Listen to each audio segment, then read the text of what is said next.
Boa noite a todos. Boa noite. Meu nome é Neto, né?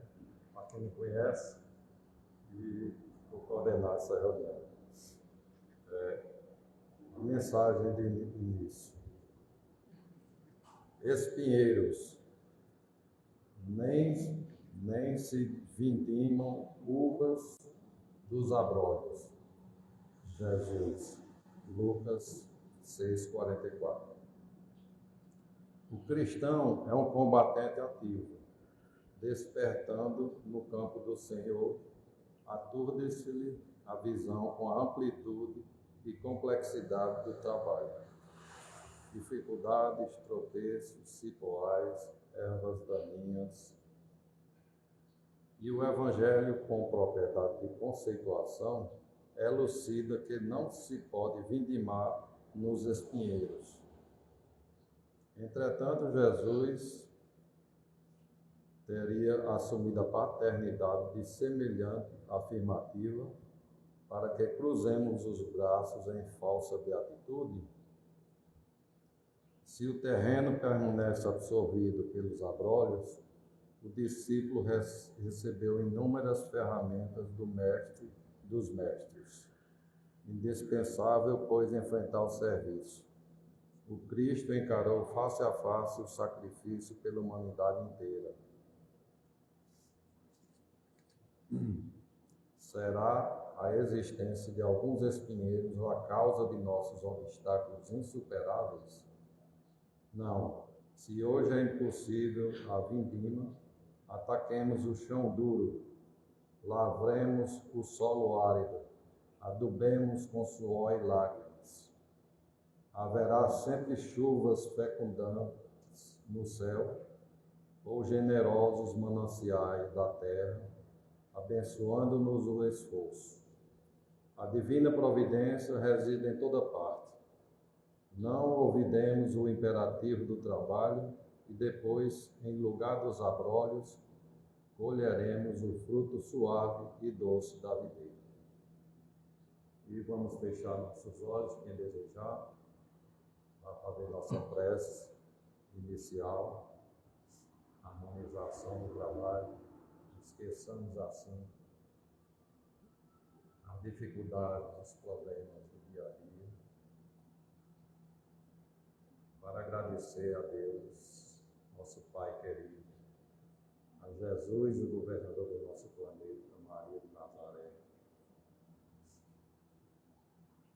e a equipe espiritual que sempre nos ajuda no dia a dia, e aqui também na Casa Espírita, porque sabemos que ao adentrar uma Casa Espírita, já somos recebidos com as bênçãos do alto e auxiliados de acordo com as nossas necessidades.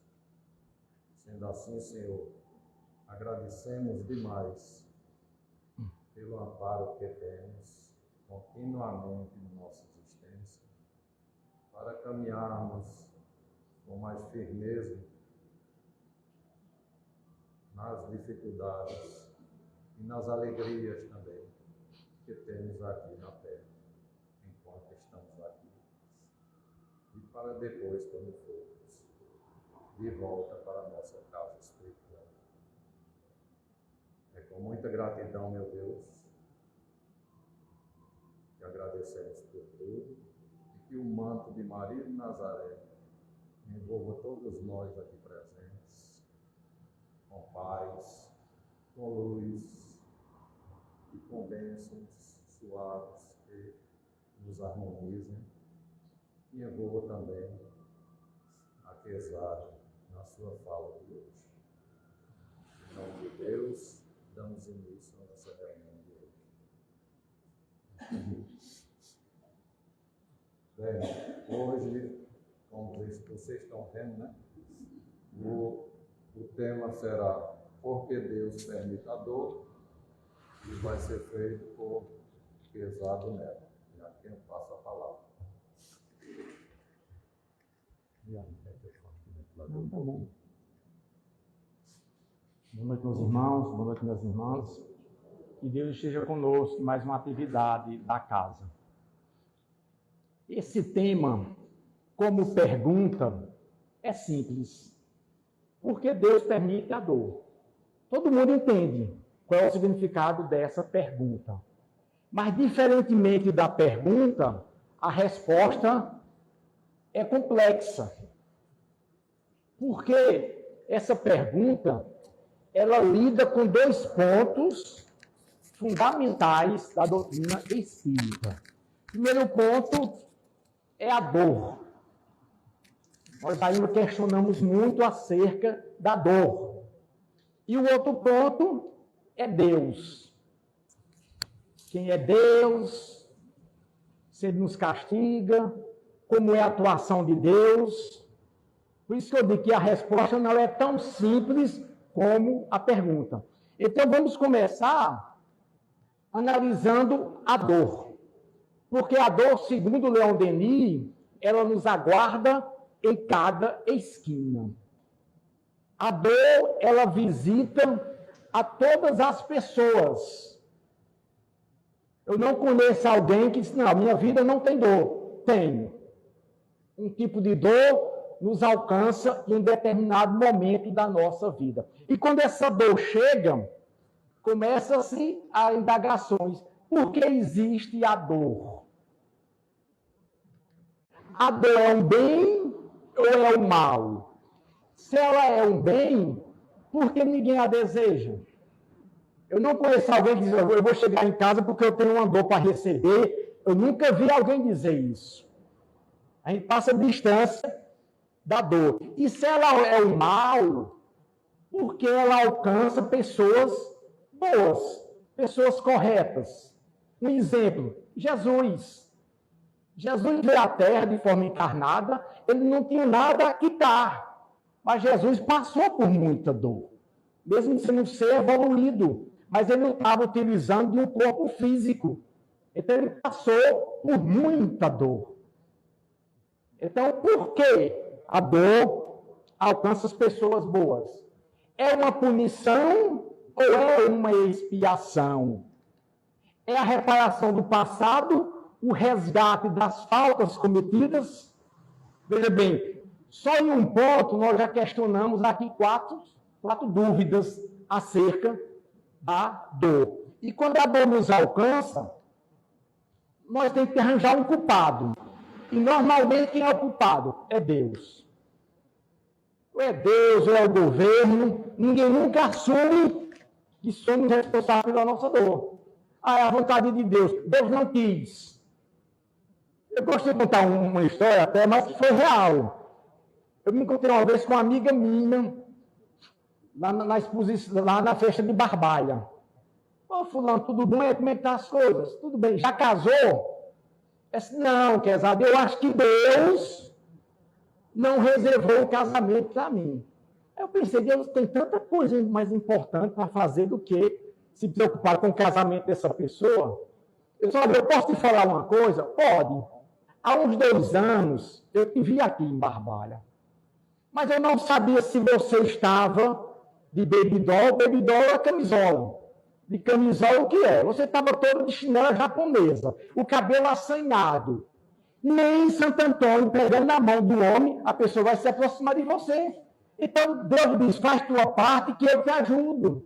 Esse aí eu não tinha pensado nisso. Pois, quando for amanhã, vá numa boutique, que é uma roupa feminina, compre uma roupa vermelha, bota um sapato desse tamanho, faça uma escovinha, bota meio que de maquiagem no rosto, aí você olha como vai chover assim de pretendente.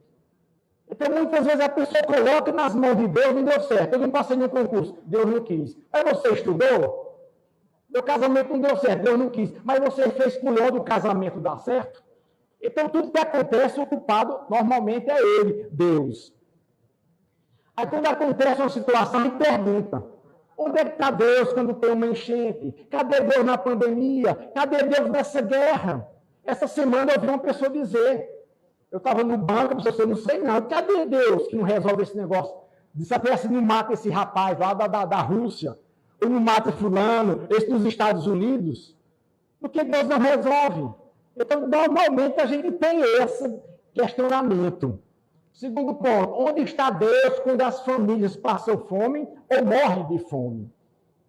Se você abrir um site ligado à África, você vê coisas que realmente questionam a existência de Deus. Como tem um meninozinho, para matar a sede, ele bebendo um xixi de uma vaca, para matar a sua sede. Aí você não tem essa indagação? Mas cadê Deus? Como entender Deus diante das desigualdades sociais? Tem pessoas que já nasceram com uma riqueza e tem outro que nasce debaixo da ponte. Tem uma pessoa que nasce com uma inteligência acima do normal e tem outra pessoa que não. Tem uma pessoa que nasce com uma beleza. E a gente sabe que no nosso país, no mundo, a beleza abre todas as portas. E tem pessoa que nasce com deficiência física, deficiência mental. Então, por que essa desigualdade? Tem religião que diz, é a vontade de Deus. Mas como entender? Tem Albert Einstein, um cientista famoso, ele diz, Deus não joga dado com o universo. Quem que vai nascer bonito? Ele não faz isso. Então, se ele não joga dado, tem que ter um motivo. E vamos analisar esse motivo. Mas tem mais aqui, ó. Esse filósofo da antiguidade, da Grécia Antiga, Epicuro de Salmos, ele não é ateu. Ele fala, mas eu acho que esse Deus, ele não se preocupa com as pessoas. Aí ele começou a questionar, por quê? Ó, Deus deseja prevenir o mal, mas não é capaz, então ele não é onipotente. Então ele não tem essa força toda. Ele é capaz, mas não deseja, então ele é malevolente. Se ele tem a força de acabar o mal e não faz, ele é uma pessoa má. É capaz e deseja, porque o mal existe. Não é capaz nem deseja, então por que lhe chamamos Deus? Então, se você for analisar, está certo, há um certo exagero da parte dele. Mas a gente questiona.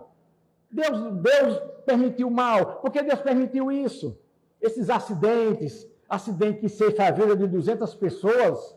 Então, a gente chega a fazer esse questionamento. Esse espírito aqui, Milton de Souza, ele é de Recife, é um militar. O ensinamento dele vai conseguir explicar um pouco essas indagações. Olha o que é que ele diz. Deus, a ideia mais alta do pensamento humano, é simples como motivo de crença e adoração, e se torna complexo como motivo de conhecimento e explicação.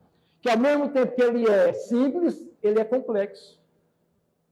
Se você perguntar o que é Deus, você não sabe. Mas se não perguntar, você sabe. Então ele é simples de aceitar. Olha, ali é Deus. Mamãe disse que aquele dali é o nosso Pai maior. Pois explique. Qual é a imagem de Deus? Ninguém nunca viu uma foto de Deus. Não sabe nem se ele tem WhatsApp. E São João disse, João, o evangelista, ninguém nunca viu a imagem de Deus.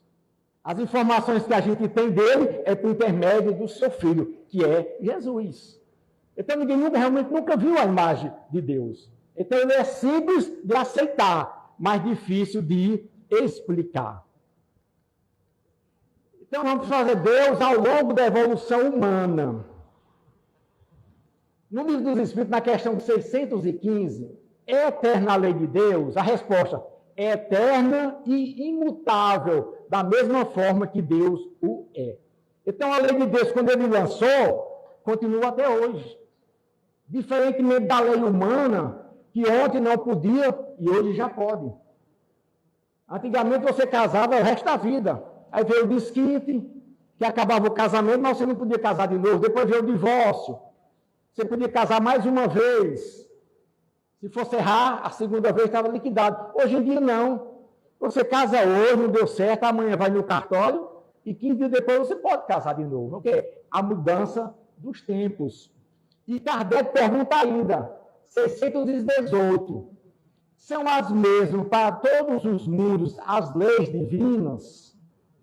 Ou seja, a lei de Deus, na época de Moisés, é a mesma na época de hoje? A resposta sim, mas a razão nos diz que, de acordo com a evolução do homem, essa lei é aplicada.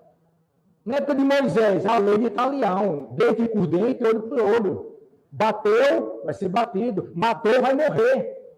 Hoje em dia você não pode mais aplicar, porque hoje o homem já tem uma outra concepção da lei, tanto de Deus como da lei humana. Mas a lei de Deus é a mesma. As civilizações antigas, natureza antropomórfica. Então, naquela época, personificava Deus como se fosse um ser humano. Diz que Deus tinha ciúme, Deus tinha raiva, tinha desejos. E a partir do momento que o homem percebeu que aconteciam coisas que ele não conseguia explicar, ele intitulava de Deus. A chuva. A chuva, Deus. O raio, os rios, a montanha. Então, tudo que ele não conseguia explicar, ele intitulava Deus. Aí, quando dava um raio, eita, ó, Deus está zangado. Olha a resposta dele. E outra qualidade de Deus naquele tempo, Deus punitivo e vingativo. Um ser que julgava e punia, refletindo as necessidades humanas daquela época. Então dizia, meu Deus é mais forte do que o seu, aí ia para a guerra. Se vencia, ó, meu Deus é mais forte. Então sempre tinha isso. E tinha mais. Deus ou deuses exigiam o sacrifício de animais e de humanos, que fomentavam as guerras. A pessoa entendia assim que para ficar de bem com Deus, fazia oferta de um banquete, fazia oferta de um animal. Aí chegou o ponto de oferecer uma filha, uma moça virgem, para que Deus se acalmasse. Então veja naquela época o entendimento que se tinha de Deus. Aqui na Gênesis, capítulo 6, versículo 6, capítulo 6 e 7, olha o que é que diz. Diz que é Deus dizendo, Deus falando. Então arrependeu-se o Senhor de haver feito o homem sobre a terra. E disse o Senhor, destruirei o homem que criei de sobre a face da terra, desde o homem até o animal, até o réptil e até a ave dos céus, porque me arrependo de os haver feito. E que Deus é esse que ele se arrependeu? Ele fez, não gostei mais não, vou apagar tudo. Não é nem um computador que você vai lá e sai deletando. Então a gente vê a imagem que se tinha de Deus daquela época. Um ser que castigava, um ser que punia. Tinha até uma passagem que Deus mandava atacar o povo, não recordo o nome, Melaquitas, e dizia, destrua até os bebês de peito. Olha um Deus vingativo. Aí Leon Denis, no livro Grande Enigma, ele diz o seguinte, no capítulo 7, tem-se de tal modo abusado da ideia de Deus, através dos séculos. Tem-se torturado, imolado em seu nome, em nome de Deus, tantas inocentes vítimas. Em nome de Deus, tem de tal modo regado o mundo de sangue humano. Tememos muito que a responsabilidade desse estado de coisa recaia sobre aqueles que fizerem do Deus de bondade, de eterna misericórdia, um Deus de vingança e do terror. Como tem país aí que incentiva matar em nome de Deus. Olha, se você explodir aquela ali, quando você morrer, Deus vai lhe dar 10 virgens. E tem pessoas que vão e faz isso. Aquele muçulmano, utilizando o nome de Deus como desejo de destruição. Inclusive até nós fazemos isso. Porque todo dia a gente fala em Deus. Bom dia, vá com Deus. Deus te leve. Deus faça isso. Aí diz, eu tenho fé em Deus que fulana vai comer o pão que o diabo amassou. Porque Deus é pai. Quem nunca fez isso? No silêncio dali, na sua mente. Aí fulano fez isso? Está pagando o que ela fez. Deus é pai. A gente utiliza isso também. Na forma silenciosa, na nossa mente. Então, utilizamos o nome de Deus até como um desejo de vingança. Aí começou a mudar a situação, veio a segunda revelação. A primeira é Moisés, a segunda foi Jesus. Então, vamos analisar como Jesus começou a analisar Deus. Ele começa a dizer, Pai nosso que estás nos céus. Então, ele começou a dizer que Deus é nosso Pai. estar nos céus, ou seja, está no alto, a nos olhar, a nos ajudar. Então começou aquele Deus vingativo, começou a mudar de situação. E diz mais Jesus: qual dentre vós é o homem que, pedindo-lhe pão o seu filho, lhe dará uma pedra? E pedindo-lhe peixe, lhe dará uma serpente? Se vós, pois, sendo maus, sabeis dar boas coisas aos vossos filhos, quanto mais vosso Pai, que está nos céus, dará bens aos que lhe pedirem. Então Jesus começou a mudar. Olha, se o homem da terra, que não é perfeito, ajuda a seu filho, dá alimentação ao seu filho, imagine Deus que é perfeito. Só que a gente vai ter que começar a entender essa ligação de Deus conosco. Eu fiz aqui uma promessa para ganhar na Mega Sena. Aí tem gente que diz, se eu ganhar, eu vou dar metade para a minha religião. Aí depois pensa, não, metade não, 10%. Não, só 1%, porque nem ganhou e já está usando o egoísmo. Porque tem essa situação que a gente não imagina. Aí vamos lá. Deus à luz da doutrina espírita. Já foi a terceira revelação. O grande enigma, Leon Denis, capítulo 1. E Deus está, assim, em cada um de nós, no templo vivo da consciência. É aquele lugar sagrado, o santuário em que se encontra a divina centelha. Quando Kardec perguntou onde está a lei de Deus, a resposta, na consciência. Por isso que ninguém tem como fugir da lei de Deus. Eu posso fugir da lei humana. Eu estou devendo uma loja, eu mudo de rua, mudo de cidade. Entendeu? Eu posso fazer o mal à pessoa e ninguém vê, ninguém sabe. Mas a lei de Deus está na nossa consciência.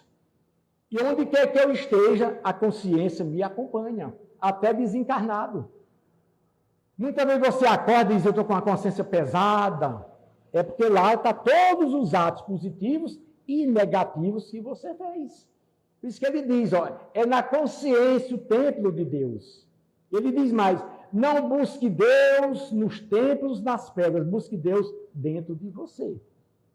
É o reino de Deus que Jesus diz, busque o reino de Deus dentro de você. Aí o livro dos Espíritos, na questão de 1 a 13, ele diz primeiro que quem é Deus? Ele não perguntou quem. Se ele perguntasse quem, ele queria Jesus, Deus, uma pessoa. Mas ele perguntou que. Ele queria saber os atributos de Deus, que diz, Deus é a inteligência suprema, é a causa de todas as causas. Então Kardec, muito inteligente, ele não perguntou, e Deus, é filho de quem? Quem é a mãe de Deus? Porque ele sabia que essa resposta não ia chegar. E até hoje não chega. Porque a nossa evolução espiritual não está até esse ponto.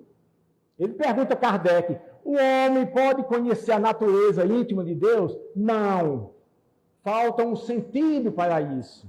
Isso vai acontecer, quando o homem não lider mais com o mal, só com o bem. Ele vai se aproximar de Deus e vai entender Deus.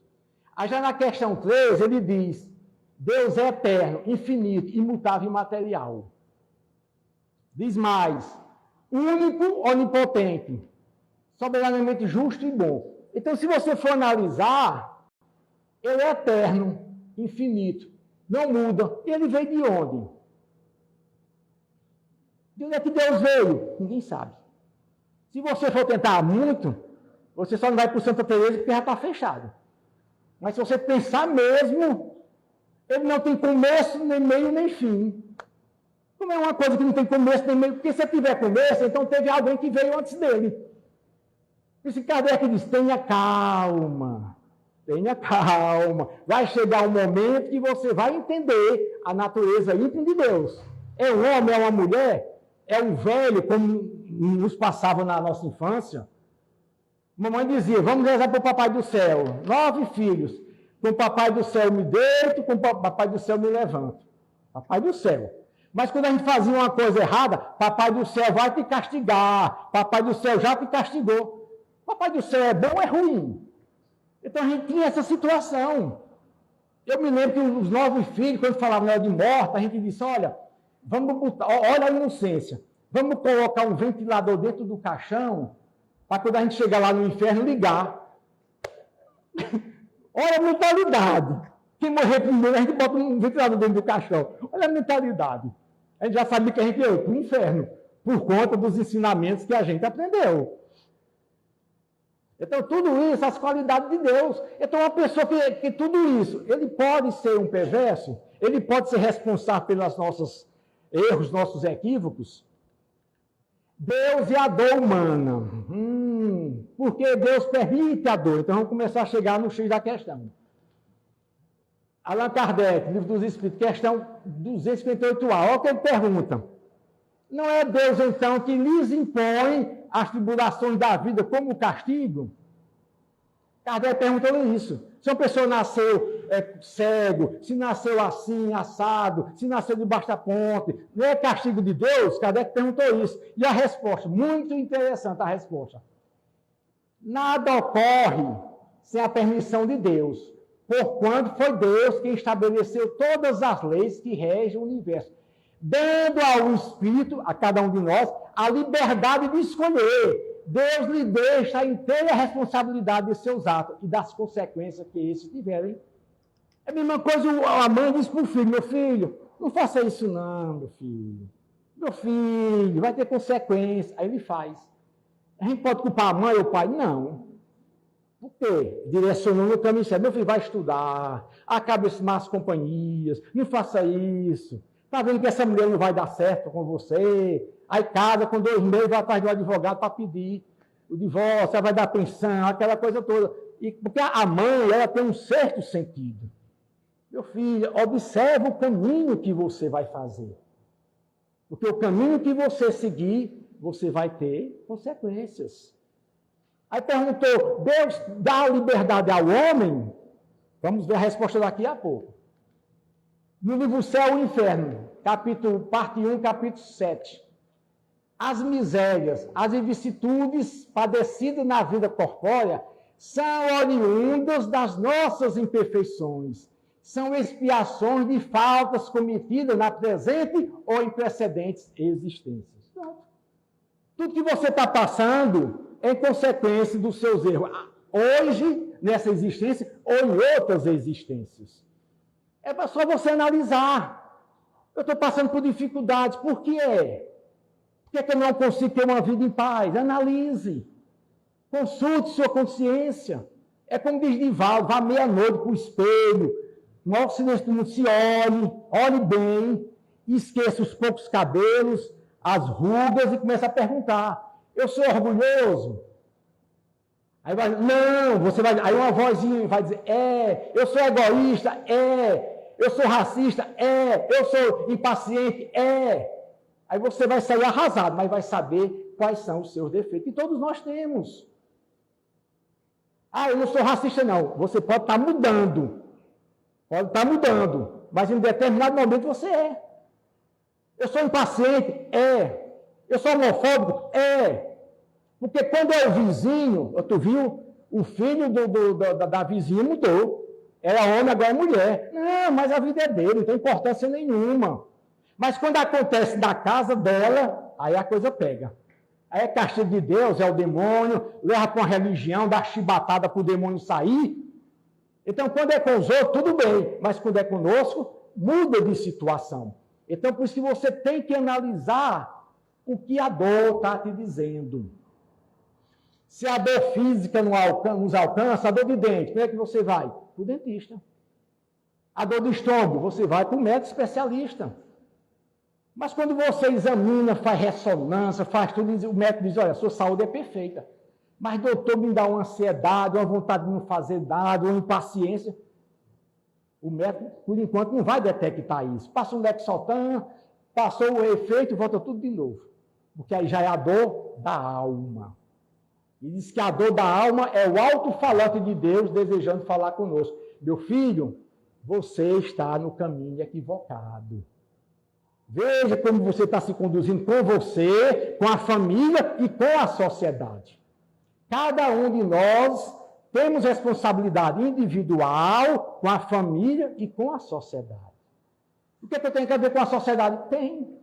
Imagine esses políticos que pegam dinheiro que é para construir um hospital, uma escola, para doar remédio, e ele aplica esse dinheiro no terreno, numa mansão que ele tem, ou a responsabilidade dele com as pessoas, abandona a família, ou a responsabilidade dele com a família, e com ele mesmo.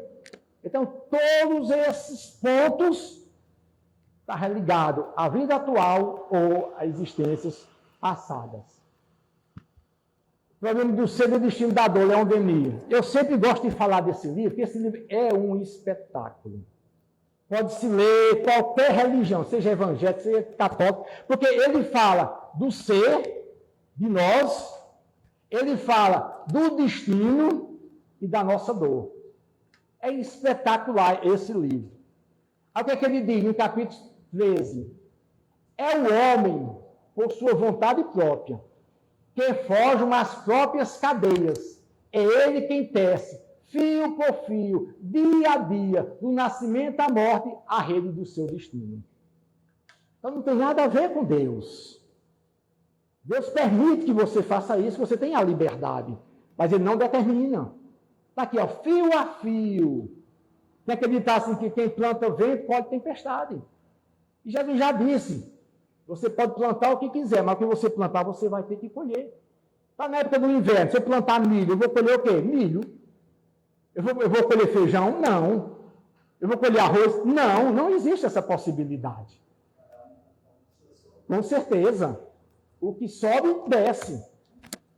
Tem um caso interessante aqui, eu vou contar. Deixa eu dar aqui um golinho. Quando eu fazia parte do Jefferson, o irmão Sheila, e a gente tinha um vizinho evangélico. Ele não simpatizava com o Jefferson. Para tu ter uma ideia, na casa dele, a calçada era desse tamanho. Ele não deixava ninguém estacionar o carro. Não, porque daqui a pouco eu vou botar um carro aqui dentro da minha casa. Tudo bem. E tem uma amiga nossa, quando vinha para as atividades, boa tarde, seu Romão. Ela passava. Quando voltava à noite, boa noite, seu Romão. E quase todo dia ela fazia isso. Teve um dia, ela estava um pouco atrasada, ela passou e não deu boa tarde. Quando ela vai passando, ele disse, e não vai dar boa tarde hoje, não? Quer dizer, ele mesmo tendo aquela raiva, mas dentro de si, ele gostava da atenção. Um bom dia, boa tarde. E interessante, nós estávamos fazendo um estudo no corredor vizinho à casa dele, e ele começou a passar mal. E quem socorreu? Nós, espíritos. Assim, as coisas para você ver, às vezes você entende que ali é uma coisa errada, mas às vezes você vai se socorrer daquela coisa errada. Então, somos nós responsáveis pelas nossas atitudes. A aplicação da justiça divina. Como é que Deus aplica a sua lei? Paulo, que é São Paulo, na segunda epístola aos Coríntios.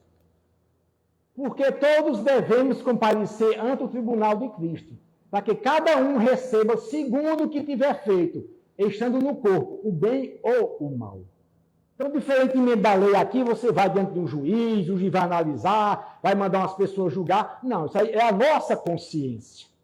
Quando cada um retorna ao mundo espiritual, a nossa consciência, eu gosto de dizer que é o boletim espiritual. Aí vai analisar se eu tenho notas vermelhas ou azuis. No meu tempo era assim, não sei hoje, está tudo mudado. A gente tem a caderneta. Aí quando recebi no fim do ano, eita, meu Deus, nota vermelha e pai, para mostrar para a mamãe. Ela olhava muito bem. O passeio do Caldas não vai mais. Passar um mês sem assistir He-Man, sem assistir... Então, olha as coisas, as inocências. Hoje em dia eu não sei nem como é que as notas chegam até os pais, se é que chegam, né? Então, diante de Deus, nós chegamos com o nosso bem ou mal que fizemos. Então, como é que Deus aplica a lei? Primeira coisa, a lei da perfeição. Livro dos Espíritos, questão 132. Kardec pergunta, por que Deus impõe a encarnação aos Espíritos? A resposta, para que ele alcance a perfeição. Seja perfeito, como o Pai Celestial é perfeito. Quando uma mãe coloca o filho no jardim da infância, qual é o objetivo dela? Que ele viva toda a vivência educacional e se forme. seja um advogado, um médico, um professor, não é esse o objetivo? E mesmo assim, Deus coloca aqui para cada um alcançar a perfeição. Aí a segunda lei de Deus, livre-arbítrio, questão 843. O homem tem livre-arbítrio dos seus atos? A resposta, ele tem a liberdade de pensar, então ele tem a de agir. Se ele pensasse e não pudesse agir, dizem a resposta, ele seria o quê? Uma máquina, um boneco nas mãos de Deus. Então, tudo que eu desejar, eu posso fazer. Mas a partir do momento que eu uso essa lei, vem a outra lei, causa e efeito. Eu tenho a liberdade de chegar aqui e pegar o carro na contramão. Não posso fazer? Posso. Vai ter consequência? Vai. Vem o Demutran, vai me multar, vai aprender meu carro, eu posso atropelar alguém, bater em outro carro. Então, eu estou assumindo o meu ato. Então, isso aqui é a lei de causa. Tudo que você faz tem retorno. E essa lei de causa e efeito, ela é utilizada na última lei de reencarnação. É o perdão que Deus concede a cada um de nós. Em vez de ele ficar no céu e no inferno sem fazer nada, não. Você errou, errei, foi volta. Vá com a mesma família, porque essa nossa família de hoje não é a primeira essa família. Essa família já vem de longas e longas encarnações. Tem um filho mais novo que não gosta do filho mais velho, o filho mais do meio não gosta do pai, não gosta da mãe. É a primeira escola do ser humano, diz Emmanuel. Então você passa 20 anos, até mais, conviver com aquelas pessoas. Então isso que acontece, a lei da reencarnação, corrigir os seus atos. Então nós voltamos para a mesma cidade, para a mesma região quente, mas é o que você necessita. Então é assim que Deus aplica a lei dele. Tem alguma coisa aqui de dor? Porque se houver dor, é por conta nossa. E não observamos isso aqui. A importância da dor como um mecanismo de evolução. Olha, depois que eu ouvi isso aqui, eu achei uma belíssima essa definição de André Luiz. No livro Entre a Terra e o Céu, capítulo 21. Olha o que ele diz: a dor é o grande e abençoado remédio. Depois do poder de Deus, é a única força capaz de alterar o rumo dos nossos pensamentos. Quando você sente que seu corpo não está bem, eu não posso mudar aquela situação? Posso. Como? Ir ao médico, tomar remédio, fazer uma academia, deixar de comer certas coisas que não dão certo. Então, eu estou resolvendo minha vida.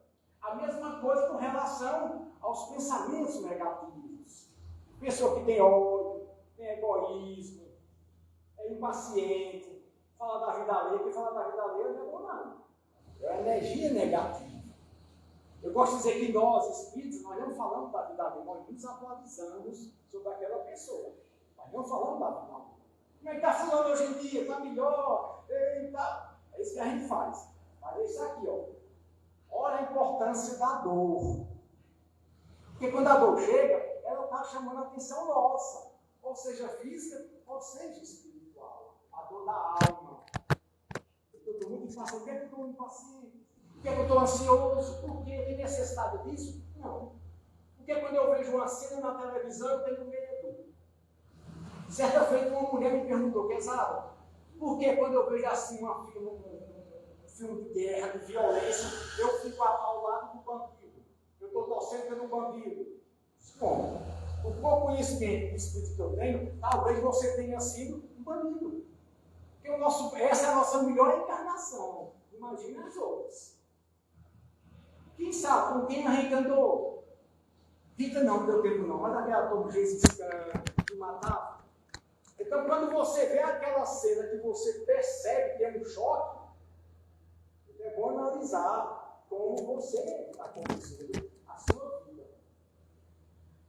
Aí, novamente, o problema do centro estudador, Leão Denis, capítulo 26. Olha o que ele diz. A dor é apenas o meio e que usa o poder infinito para nos chamar a si. É, pois, realmente, pelo amor que nos tem que Deus envia o seu Filho. Tem aquele ditado, quem não vem pelo amor, vem pela dor. Deus mandou Moisés, 10 mandamentos. Mandou Jesus, falando do amor. Mandou a doutrina espírita. E a gente continua desse jeito. É igual aquela mãe que diz, meu filho, não faça isso não. Tá bom, mamãe. E ele continua fazendo. Meu filho, tá bom. Lá pela quinta vez é que ela faz. Vai lá e dá uma palmada. E uma coisa aqui de Deus. Deus dá todas as oportunidades. Dá a inteligência, a liberdade. Nós continuamos fazendo coisa errada. No mundo que nós vivemos, nós estamos assistindo duas guerras. Nós estamos assistindo um homem chega e diz, olha, se o país tal fizer isso, eu vou invadir, eu vou matar. É isso que a gente está vendo, meu Deus do céu. O que está acontecendo? Uma pessoa chega numa casa, porque a mulher, ele ficou sabendo que a mulher está sendo infiel, será? Ele se mata e mata os dois filhos. Pelo amor de Deus. Então já a nossa época já está um avanço em termos de sentimentos. Está ainda tecnologia, mas em termos de conduta, nós estamos muito a desejar. Aí o Evangelho segundo o Espiritismo, capítulo 5, item 12. As dores desse mundo são o pagamento da dívida que as vossas passadas faltas vos fizeram contrair. Suportadas pacientemente na terra, essas dores vos poupam sério sofrimento na vida futura. Se uma pessoa que nasceu uma mulher, está fazendo um toque, ela percebe que tem alguma coisa, você diz assim, não, eu tomo aqui um chazinho de bobo, vou ficar boa. Não vai para o médico. Amanhã ou depois já não vai ter consequências? Vai perder a mama, vai ter muitas dores por conta do câncer.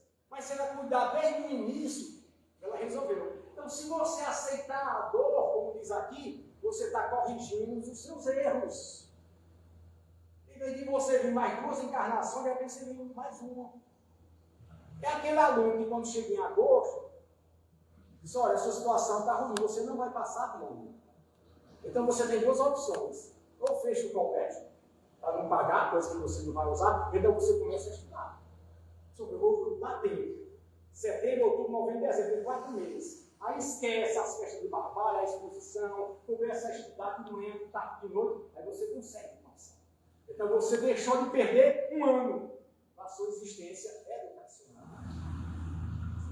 Aí o Chico Pindou. Ação e reação, capítulo 19. Primeira dor, expiação, é ligada ao passado.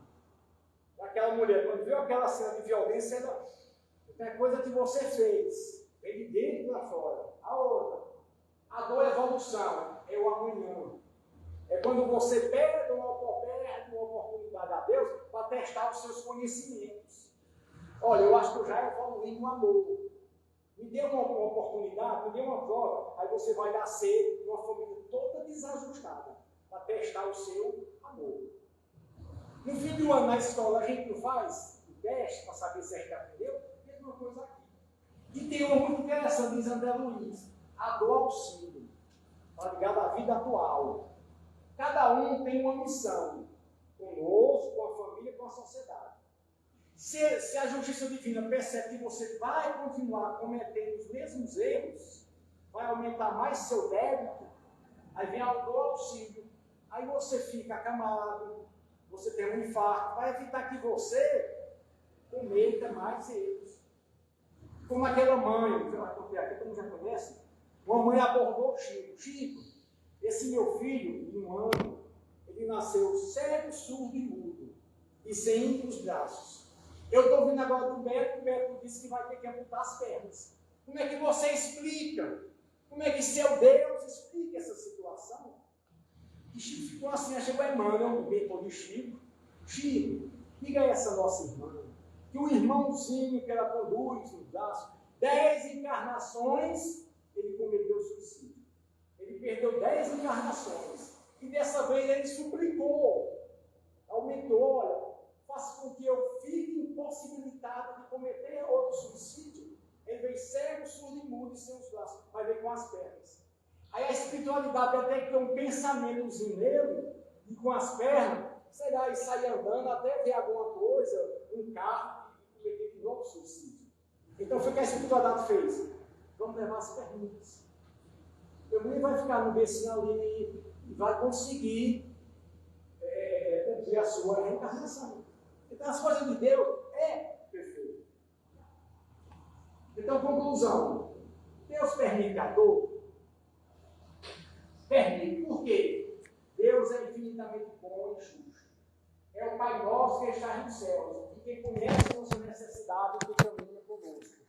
Um Pai que não castiga, mas é duro. Então, diante disso, Ele permite a dor. Mas a dor é a misericórdia divina. A dor não vem de Deus. Vem da ignorância humana. Ou seja, a dor é consequência natural do processo de evolução do ser humano. Quem faz coisas erradas vai ter consequências.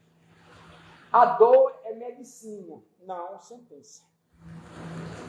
A dor não é uma vingança divina, é o chamado ao crescimento. A dor não é punição, mas consequência educativa. A dor corrige, desperta, transforma. Aí Leon Denis, ele diz o seguinte, no capítulo 26, a dor será necessária enquanto o homem não tiver posto o seu pensamento e os seus atos de acordo com as leis eternas, da lei de Deus. Deixará de se fazer sentido logo que se fizer harmonia. Todos os nossos males provêm de agirmos no sentido oposto à corrente divina. Se tornarmos a entrar nessa corrente de Deus, a dor desaparece, como as causas que a fizeram nascer. E Meimei, no livro Recado de Luz, o que é que ela diz? A dor é a nossa companheira, até o momento da nossa integração total com a divina lei. É como se a nossa dor colocasse nosso nome no SPC. Enquanto você não pagar o SPC, você não vai chegar numa loja, olha, eu quero comprar isso aqui em 10 prestações. Quando botar no computador, seu nome está negativo. Vai limpar seu nome, mas depois você volta. Então é assim que a gente tem que entender. Para encerrar, eu vou contar aqui um casinho simples. O mendigo e o baú. Diz que numa pequena cidade, havia esse mendigo. 25 anos que ele residia debaixo de uma ponte. E todo dia ele saía, ficava sentado num baú velho. E ali o pessoal dava roupa, dava alimento, dava comida. E certa feita passou um rapaz, e ele pediu uma esmola e disse, não, eu não tenho hoje. Mas eu posso fazer uma pergunta ao senhor? Pode. Eu já passei aqui diversas vezes e vejo o senhor sentado nesse baú. O que é que tem dentro desse baú? Nada. Nada, nada. O senhor tem certeza? O senhor já olhou? Não, não olhei não. Então como é que o senhor sabe o que é que tem dentro? Não deve ter nada não. O rapaz seguiu e o menino ficou pensando. Realmente eu estou 25 anos sentado nesse baú. Depois que eu encontrei na rua. Eu vou saber o que é que tem. Quando ele conseguiu forçar a abertura, quando olhou o que é que tinha dentro, simplesmente uma bela de uma fortuna. Tinha diamante, joias, meu Deus do céu. 25 anos eu em cima de uma riqueza e passando necessidades. Sem comer, sem me alimentar, sem uma vestimenta. E não vai adiantar essa riqueza, porque eu já estou no fim da vida. Eu já tenho um câncer de pulmão. Então, meu Deus, por que eu não olhei o que eu tinha?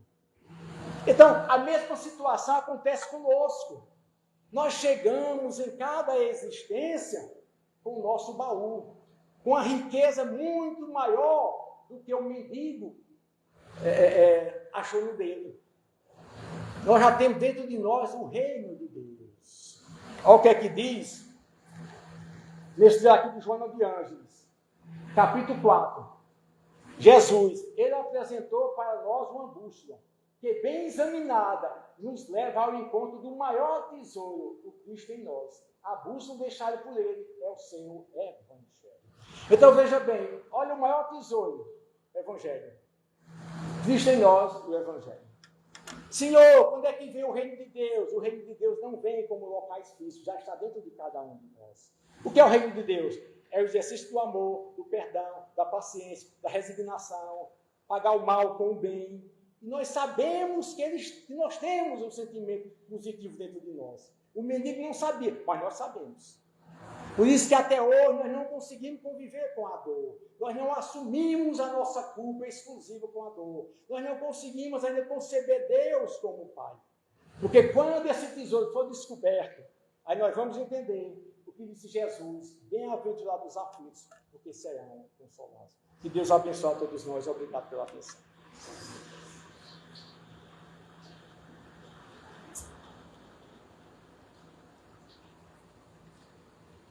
Bem, depois dessas reflexões,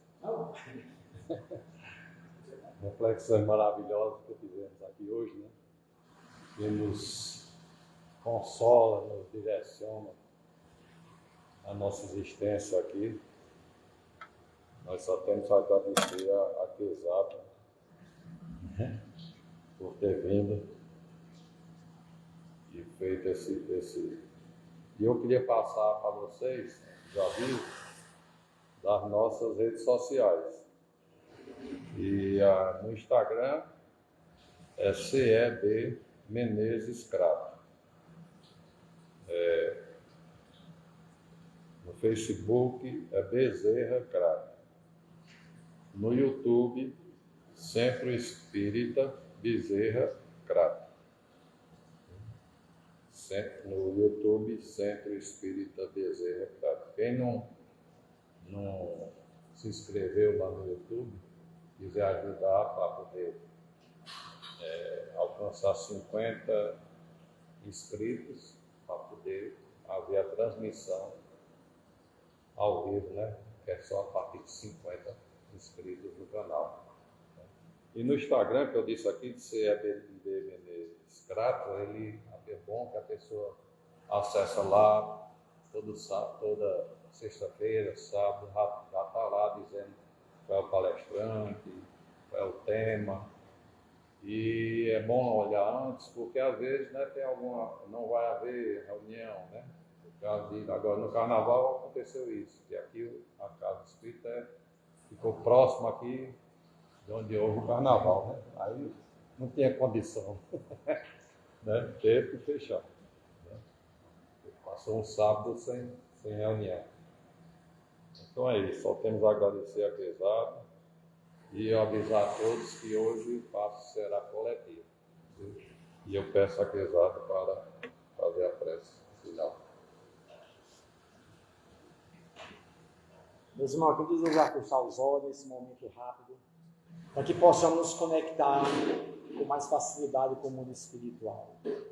Deus de bondade e misericórdia, que concedeu a cada filho seu, a oportunidade de evolução. Nos mandou a lei de Moisés, a lei mosaica, depois mandou Jesus, uma bem-aventurança, o Evangelho, e por fim nos mandou o Consolador prometido, que é a doutrina espírita. Para que esses 3 pontos, essas 3 revelações, servissem de guias para cada um de nós. Mas infelizmente, né, chamado Jesus, nosso irmão maior, mesmo com o teu apoio, enviado pelo Pai, nós continuamos optando pelas coisas da terra.